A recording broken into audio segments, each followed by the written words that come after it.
Hello friends welcome my YouTube channel. আজি যোৱা ৰাতি আমাৰ ইয়াত বহুত ডাঙৰ বৰষুণ হৈছিলে, সেইটো বাবে আমাৰ ইয়াত বামপাতি কেইডৰা পানী হৈ গৈছে।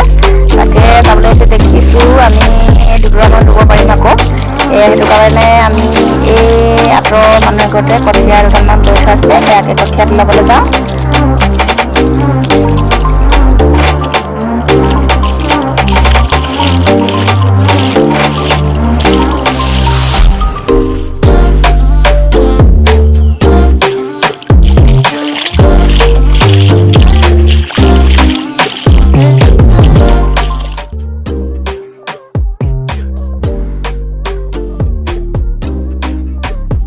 কঠীয়া তুলিবলৈ বোলে লাখতি চাখতি লৈ আহিছে।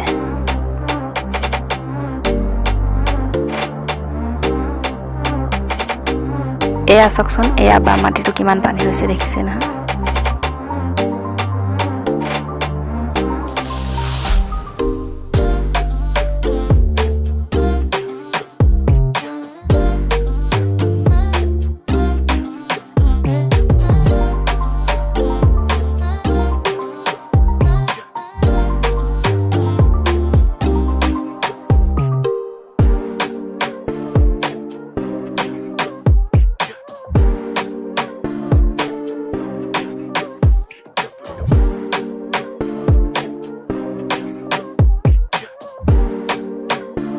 এয়া আমি কঠীয়া তুলিবলৈ পালোহিয়ে।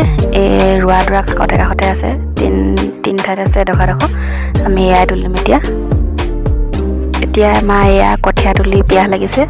এয়া চাহ খাবলৈ চাহ লৈ আহিছিলোঁ ফ্লাক্সত, কিন্তু গিলাচ নাহিলে, সেইটো বাবে আমি পানী বটলটোৱে কাটি এতিয়া খাম। বহুত লাজৰ কথা, এই ল'ৰাটোৰ ক'ৰবাত পাৰ হৈ থাকিলোঁ আৰু বেটেক স্কুল পঠিয়ালোঁ, সেইটো বাবে চাহটো বনালোঁ, গিলাচটো আনিবলৈ থাকি গ'ল, সেইকাৰণে বটলটো কাটি ইয়াতে খাম আৰু এতিয়া।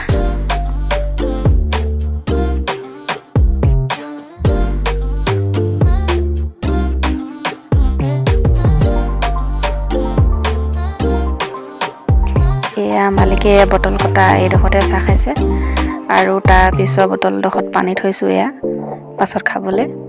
আৰু মই এয়া বৈয়াম এটাত বিস্কুট আনিছিলোঁ, এই বিস্কুটৰ সাফৰখন নিগতে মই এয়া চাহ খাইছোঁ। আৰু যদি ভিডিঅ'টো ভাল লাগিলে লাইক আৰু শ্বেয়াৰ কৰি দিব, তেতিয়াহ'লে নতুন এটা ভিডিঅ'ত পুনৰ লগ পাম।